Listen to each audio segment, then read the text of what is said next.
I am the Tofu Golem. Please enjoy the video. You start by confirming your MacBook Pro meets the basics.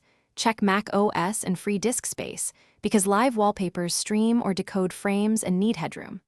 Once done, choose the method: an app from the Mac App Store, a third-party utility, or a local video/GIF converted to a wallpaper format.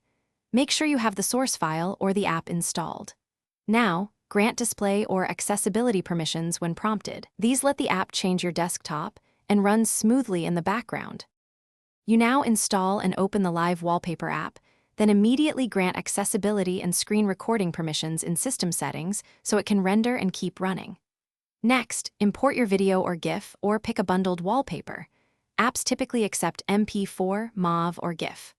Once imported, configure playback options: loop, pause on battery, resolution scale, and whether it runs on all spaces or a single desktop. Make sure to preview at full resolution to verify quality and CPU use. You finish by applying the wallpaper and testing behavior across spaces and power states. Adjust power saving settings so animations pause on low battery. If the wallpaper doesn't show, make sure the app has screen recording and accessibility permissions.